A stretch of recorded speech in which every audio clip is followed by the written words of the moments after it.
Mahabharat podcast episode 43 में आपका स्वागत है। लास्ट एपिसोड में हमने देखा कि दुर्योधन मूर्छित हो गया था और भीम ने उसे बहुत ही बुरे तरीके से रक्त रंजित कर दिया था। अब यहाँ दुर्योधन के गिरते ही महाभारत का मुख्य युद्ध समाप्त माना जाता है। 18 दिनों तक चली इस विनाश लीला अंततः समाप्त हो ही गई। पांडव पक्ष विजेता घोषित हुए। श्री कृष्ण ने पांडवों को संभाला और विजय ध्वज स्थापना की तैयारियां होने लगी। लेकिन कहानी यहां पर समाप्त नहीं हुई थी। कौरव पक्ष की अग्नि अभी भी भयंकर रूप से जल रही थी। युद्धभूमि में दुर्योधन जीवन मृत्यु के बीच आखिरी सांसें ले रहा था और ठीक उसी समय द्रोणाचार्य के पुत्र अश्वत्थामा, कृपाचार्य और कृतवर्मा पास के वन में छिपे युद्ध का परिणाम देख रहे थे। अश्वत्थामा ने अपने परम मित्र दुर्योधन को इस दशा में तड़पते हुए देखा और वो भीतर से फूट पड़ा। क्रोध, दुख और प्रतिशोध से उसका तन बदन जल उठा। वह सिर पर बांधे अपने मणि की ज्योति में एक भयानक संकल्प ले चुका था। यदि संधि वार्ता में छल से मेरे पिता को मारना धर्म था और यदि निहत्थे अभिमन्यु को मारना धर्म था और यदि भीम द्वारा नियम तोड़कर दुर्योधन को मारना धर्म था, तो आज रात्रि मेरा अधर्म भी धर्म ही रहेगा।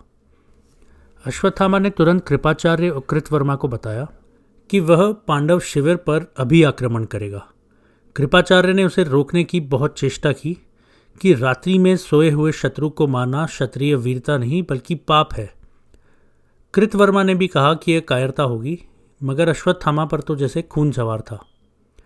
उसने तर्क दिया कि जब पांडवों ने भी युद्ध नीति का पालन नहीं किया है तो हमें भी प्रतिशोध के लिए नियमों की बाधा छोड़ देनी चाहिए। उसने ये भी कहा कि उसके पिता द्रोण को योग बल से त्याग मुद्रा में मारना भी अधर्म था। इस संग्राम में अधर्म का बदला अधर्म से ही लेना होगा। कृतवर्मा और कृपाचार्य आखिरकार मौन होकर उसका साथ देने को विवश हुए। उन दोनों में ही इतनी शक्ति न थी कि वे उन्मत्त अश्वत्थामा को अकेले जाने देते, तो तीनों ने मिलकर रात के अंधेरे में पांडवों के शिविर की ओर प्रस्थान किया।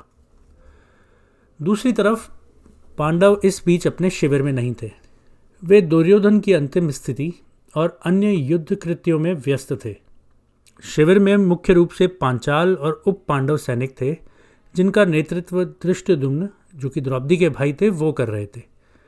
रात के अंधेरे में अश्वत्थामा, कृपाचार्य और कृतवर्मा चुपचाप पांडव छावनी के निकट पहुंचे।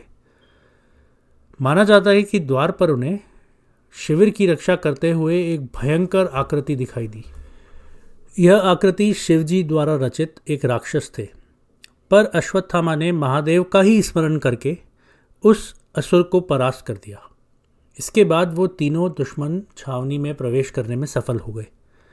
अश्वत्थामा ने तलवार और अग्निबाण निकालकर सो रहे शत्रुओं पर टूट गए। सबसे पहले वो उसी तंबू में घुसे जहां धृष्टद्युम्न सो रहे थे। वही धृष्टद्युम्न जिन्होंने अश्वत्थामा के पिता द्रोणाचार्य का वध किया था। अश्वत्थामा ने क्रोधपूर्वक उन्हें लात मारकर जगा दिया। धृष्टद्युम्न हड़बड़ाकर उठ तो गए, लेकिन फिर अश्वत्थामा ने उन्हें कोई मौका नहीं दिया। उसने निर्विरोध धृष्टद्युम्न का गला अपने लोहे जैसे हाथों से दबोच लिया। पांचाल राज का वो वीर पुत्र छटपटाया, लेकिन अश्वत्थामा ने एक न सुनी।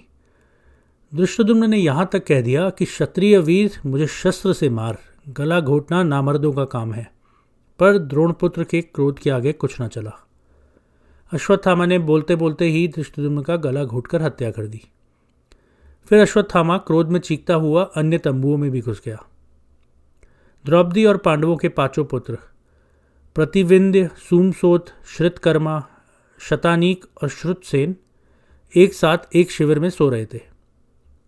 अश्वत्थामा ने पांडव समझकर उन सोते हुए किशोरों पर प्राणांतक वार कर डाले और पांचों बालक नींद में ही कट मरे।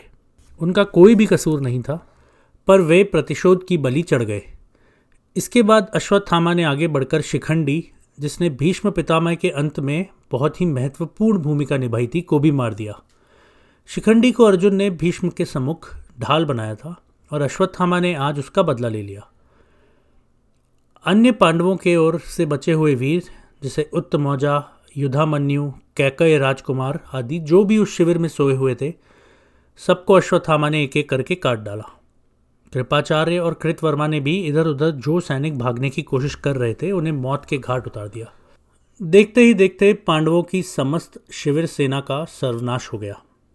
चारों तरफ आग लगा दी गई थी और रात में धू धू करती आग और चीख पुकार की ध्वनियाँ गूंजने लगी और फिर सब शांत हो गया। अश्वत्थामा, कृपाचार्य और कृतवर्मा ने मिलकर पांडव सेना का अंतिम सफाया कर दिया था। भीषण रक्तपात के बाद वे भागकर उसी जंगल में चले गए जहां दुर्योधन पड़ा था। कुछ कथाओं के अनुसार अश्वत्थामा ने लौटकर दुर्योधन को सूचना दी कि मैंने पांडवों को मार डाला है। हालांकि वास्तव में पांडव उस शिविर में तो थे ही नहीं, लेकिन यह सुनकर दुर्योधन ने अपने हारे हुए चेहरे पर एक अंतिम बार संतुष्टि भरी मुस्कान लाई और प्राण त्याग दिए, मानो उसे मरते मरते भी विजयी होने का एहसास मिल गया हो। इस प्रकार धृतराष्ट्र के सभी पुत्र काल के गाल में समा गए।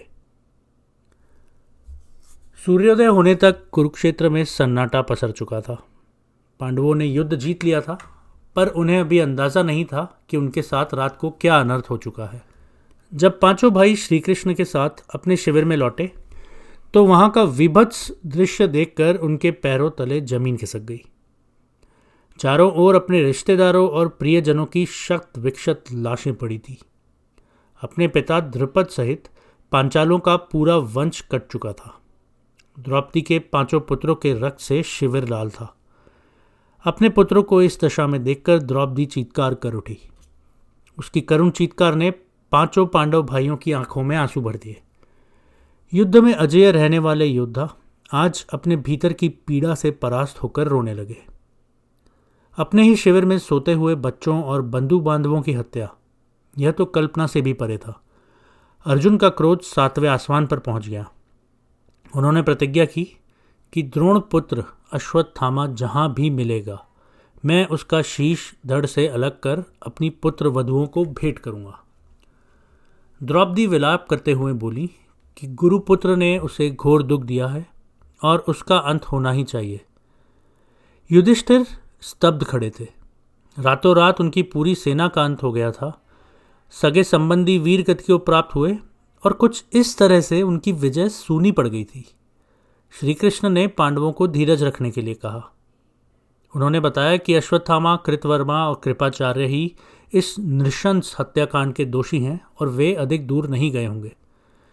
पांडव तुरंत अपने रथों पर सवार होकर श्री कृष्ण के साथ अश्वत्थामा का पीछा करने जंगल की ओर चल पड़े। आज के लिए इतना ही। अगले एपिसोड में हम देखेंगे कि इसके आगे कौरव योद्धा और पांडव योद्धाओं के बीच क्या हुआ। सुनने के लिए धन्यवाद।